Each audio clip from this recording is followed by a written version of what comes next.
அனைவருக்கும் வணக்கம். நான் ஜோதிடர் தமிழரசன் பேசுகிறேன். இந்த சேனல் ஃபஸ்ட் டைம் பார்க்குறவங்களா இருந்தீங்கன்னா சப்ஸ்கிரைப் பண்ணிக்கோங்க. பெல் பட்டனை கிளிக் பண்ணிக்கோங்க. ஆளுங்கிற ஆப்ஷன் இருக்கும், செலக்ட் பண்ணிக்கோங்க. அப்போ தான் நாங்கள் போடுற பதிவுகள் எல்லாமே உங்களை சேரும். இன்றைக்கி நம்ம இந்த வீடியோவில் பார்க்க போகிற தலைப்பு, நம்ம எதை பற்றி பார்க்க போகிறோம்னா, ரிஷபராசி. ரிஷபராசி நேயர்களுக்கு பார்த்திங்கன்னா, உங்களுக்கு யார் நண்பர்களாக வருவாங்க, யார் உங்களுக்கு எதிரியாக வருவாங்க, எந்த ராசிக்காரங்க உங்களுக்கு பிரச்சனை கொடுப்பாங்க, எந்த ராசிக்காரங்க உங்களுக்கு ஹெல்ப் பண்ணுவாங்க, சப்போர்ட் பண்ணுவாங்க, உதவி செய்வாங்க, எல்லாமே இந்த வீடியோவில் நம்ம பார்க்கலாம். சரிங்களா? ரிஷபம்ங்கிறது காலபுருஷ தத்துவப்படி 2ஆம் ராசி. குடும்பம், தனம், வாக்குஸ்தானம் சொல்லுவாங்க. இப்போ இந்த ராசியில் பிறந்தவங்களே பாருங்கள், ஒரு நல்ல குணம் படைத்தவங்களாக இருப்பாங்க. பொதுவாகவே ரிஷபராசிக்காரங்க நீங்கள் என்ன நட்சத்திரமாக வேணால் இருக்கலாம். சரிங்களா? அந்த 3 நட்சத்திரத்தில் தான் பிறந்திருப்பீங்க. அதாவது பார்த்திங்கன்னா, கார்த்திகை, ரோகிணி, மிருகசீரிஷம், இந்த நட்சத்திரத்தில் தான் இருப்பீங்க. பொதுவாகவே ரிஷபராசிக்காரங்களுக்கு ஒரு நல்ல ஒரு குணம் இருக்கும், நல்ல ஒரு பண்பு கொண்டவங்கன்னு சொல்லலாம். மனிதநேயம் மிக்கவங்களாக இருப்பாங்க. ஏன்னா அது சுபருடைய ராசி, சுக்கிரனுடைய வீடு, ஒரு நல்ல ஒரு வீடு. சரிங்களா? சுக்கிரனோட வீடுங்க. ஒரு நல்ல ஒரு இதாக இருக்கும். டீசெண்டாக நடந்துக்குவீங்க, எல்லாத்தையும் மதிப்பீங்க, யாரும் அவமதித்து பேச மாட்டீங்க, எல்லாத்துட்டையும் சகஜமாக யதார்த்தமாக பழகக்கூடிய ராசி தான் ரிஷபராசி. வாசனை திரவியங்கள் ஒரு சில பேர் பயன்படுத்துவாங்க. நல்ல ஆடை ஆபரணங்கள் அணியிறது எல்லாமே இந்த ராசிக்கு உண்டான ஒரு பொதுவான ஒரு தன்மையாக இருக்கும் உங்களுக்கு. சரிங்களா? ஒரு நல்ல ஒரு ராசிங்க. ஒரு சில பேர்லாம் ஏமாந்து போவாங்க, அடுத்தவங்களுக்காக உதவி செஞ்சு, தனக்கு இல்லைனா கூட அடுத்தவங்களுக்கு கொடுத்து உதவி செய்கிற ராசியில் ஒரு சில ராசி இருக்குது. அந்த ராசியில் ரிஷபராசி ஒன்று வரும். சரிங்களா? மனிதனை அமைக்கக்கூடிய ஒரு அன்பு பாசத்துக்கு கட்டுப்பட்ட ராசி தான் அந்த ரிஷபராசி. இப்போ உங்கள் ராசி அதிபதி சுக்கிரன். சுகவாசியாக இருப்பீங்க, சொகுசு பிரியராக இருப்பீங்க. ஆடை ஆபரணத்து மேலே அந்த நாட்டம் உங்களுக்கு இருக்கும்.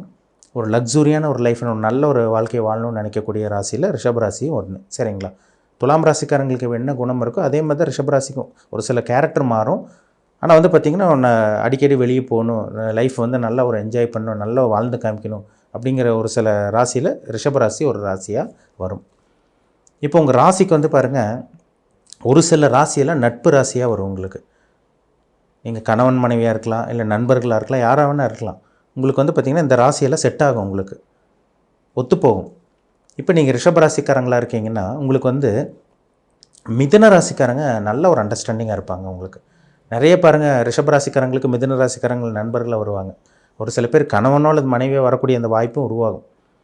ஏன்னா நட்பு ராசி, சுக்கிரனோட வீடு, இது புதனோட வீடு. ரிஷபம்ங்கிறது சுக்கிரனோட வீடு, மிதுனம்ங்கிறது புதனோட வீடு. அப்போ மிதுன ராசிக்காரங்க ரிஷபராசிக்காரங்களுக்கு ஒரு நல்ல ஒரு அண்டர்ஸ்டாண்டிங் இருக்கக்கூடிய ராசியாக தான் இருக்கும் உங்களுக்கு. சரிங்களா?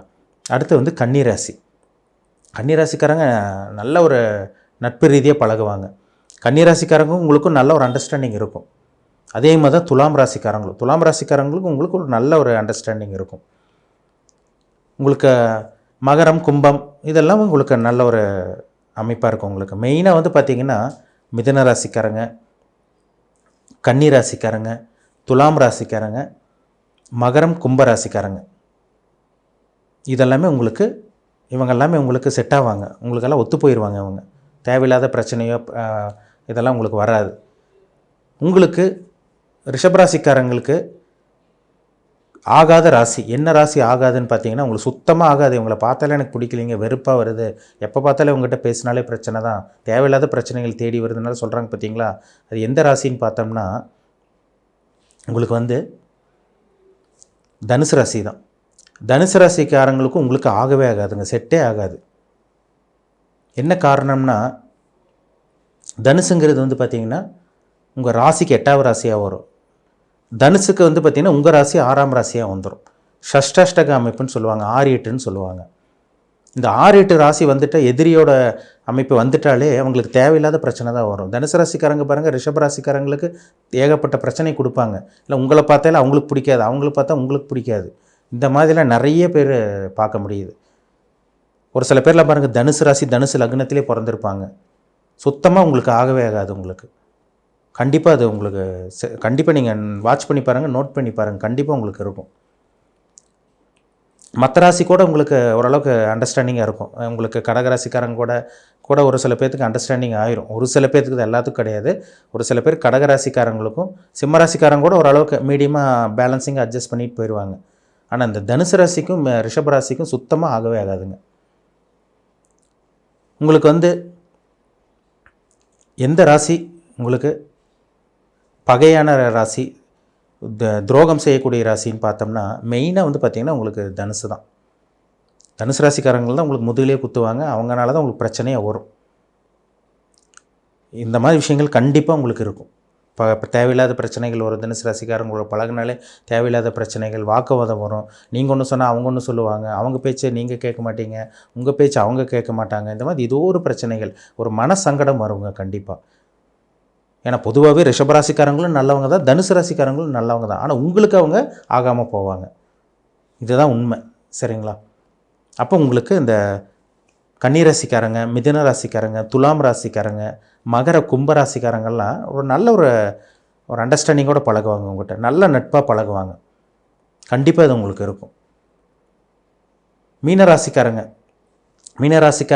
அதே மாதிரி வந்து பார்த்திங்கன்னா விருச்சிக ராசிக்காரங்க கூட ஓரளவுக்கு பரவாயில்ல, ஓரளவுக்கு சுமாராக. அதுவும் வந்து ரொம்ப ஒரு செட் ஆயிருன்னு சொல்லிட முடியாது. ஓரளவுக்கு என்னென்னா என்ன ஏதுன்னா என்னென்ன ஏது அப்படிங்கிற மாதிரி கேட்கக்கூடிய ராசியாக தான் இருக்கும். அளவாக பழகுவாங்க. ரிஷபராசிக்காரங்க பாருங்கள், மீனராசிக்காரங்கூடையும் விருச்சிக ராசிக்காரங்கூடையும் எல்லாம் பார்த்திங்கன்னா கரெக்டாக அளவாக பழகுவாங்க. அதே மாதிரி தான் மேஷராசிக்காரங்கூடையும் ரிஷபராசிக்காரங்க மீடியமாக அளவாக தான் பழகுவாங்க. ஆனால் எங்கிட்ட ரொம்ப ஃப்ரெண்டாக பழகுறாங்க சார், என் கூட ரொம்ப ஒரு பல வருஷமாக 5 வருஷமாக 10 வருஷமாக 15 வருஷமாக எங்களுக்கு ஒரு நட்பாக இருக்காங்கன்னு பார்த்தீங்கன்னா உங்களுக்கு பாருங்கள், மெயினாக மிதுன ராசிக்காரங்களும் கன்னிராசிக்காரங்களும் துலாம் ராசிக்காரங்களும் மகர கும்பராசிக்காரங்களாக தான் இருப்பாங்க. நிச்சயமாக அப்படி அந்த ராசிக்காரங்களாக தான் உங்களுக்கு இருப்பாங்க. அதில் டவுட்டே கிடையாது. அப்போது தனுசு ராசிக்காரங்க கூட எல்லா ரிஷபராசிக்காரங்களும் கொஞ்சம் கேர்ஃபுல்லாக இருக்கணும். ஒரு சில பேர் தனுசு பாருங்கள், அப்படியே ரிஷபராசிக்காரங்க கல்யாணம் பண்ணி பிரிஞ்சவங்களாம் நிறைய பேர், அவசரத்தில் கல்யாணம் பண்ணி சரியாக பொருத்தம் பார்க்காம கல்யாணம் பண்ணி பிரிஞ்சவங்களாம் ஏகப்பட்ட பேர் இருக்காங்க. அப்போது ராசிங்கிறது ரொம்ப முக்கியம். ராசிங்கிறது உடல், மனம். அப்போ உங்களோட மைண்டும் அவங்களோட மைண்டும் செட் ஆகுதா, ஒத்து போகுதா, இல்லை உங்கள் மைண்டும் அவங்களுக்கு செட் ஆகலையா? நீங்கள் என்ன தான் பழகி பாருங்கள், இந்த தனுசு ராசிக்காரங்க கூட செட்டே ஆகாது. மற்ற ராசிக்காரங்க கூட நான் சொன்ன ராசிக்காரங்களில் பக்காவாக செட் ஆகும். ஒரு சில பேர்த்துக்கு கடகராசிக்காரங்க கூட பகை வரும். ஆனால் வந்து பார்த்திங்கன்னா அட்ஜஸ்ட் பண்ணிட்டு போயிடுவாங்க. இது கண்டிப்பாக உங்களுக்கு இருக்கும். சரிங்களா? நோட் பண்ணி பாருங்கள், வாட்ச் பண்ணி பாருங்கள், உங்களுக்கு தெரியும் யார் எந்த ராசிக்காரங்க நம்ம கூட அண்டர்ஸ்டாண்டிங்காக இருக்காங்க, எந்த ராசிக்காரங்க கூட நம்ம பிரச்சனை பண்ணுறோம், அடுத்தவங்க நம்மளுக்கு பிரச்சனை பண்ணுறாங்க. வாட்ச் பண்ணி பாருங்கள், தெரியும் உங்களுக்கு. அப்போ ஒரு ராசி தான் ரொம்ப முக்கியம். ஒரு ராசி வந்து பார்த்திங்கன்னா இந்த ராசிக்கு செட் ஆகுமா?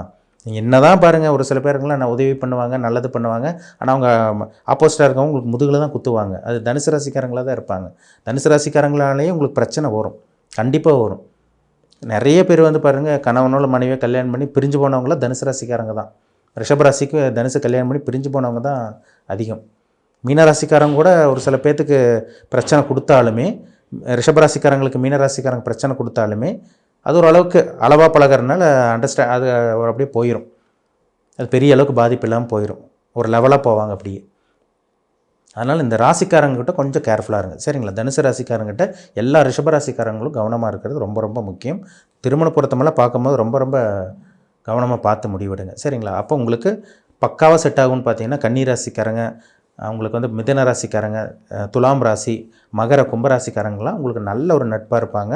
உங்கள் கூடயே இருக்கவங்களாம் பார்த்தீங்கன்னா கண்டிப்பாக அந்த 6 ராசியில் அந்த ராசியாக தான் இருப்பாங்க. ஏன் ஒரு சில பேருக்கு ரிஷபமே செட் ஆயிரும். நீங்கள் ரிஷபராசிக்காரங்களை இன்னொருத்தர் ரிஷபராசியாக இருப்பாங்க, பக்காவாக செட் ஆகும். நீங்கள் என்ன நினைக்கிறீங்களோ அவங்க அதே மாதிரி தான் நினைப்பாங்க. அப்போ புதனுடைய ராசி உங்களுக்கு செட் ஆகும், சனியுடைய ராசி செட் ஆகும், சுக்கிரனுடைய ராசி எல்லா ரிஷபராசினியர்களுக்கும் செட் ஆகுங்கிறதுல சந்தேகமே கிடையாது. சரிங்களா? மீண்டும் அடுத்த பதிவில் நம்ம பார்க்கலாம். சரிங்களா? இந்த சேனல் பிடிச்சிருந்தா உங்கள் நண்பருக்கு உறவினருக்கும் ஷேர் பண்ணுங்கள், லைக் பண்ணுங்கள், சப்ஸ்கிரைப் பண்ணுங்கள், பெல் பட்டனை கிளிக் பண்ணிக்கோங்க, ஆளுங்கிற ஆப்ஷன் இருக்கும், அதையும் செலக்ட் பண்ணிக்கோங்க. அப்போ தான் நாங்கள் போடுற பதிவுகள் எல்லாமே உங்களை வந்து சேரும். நன்றி, வணக்கம்.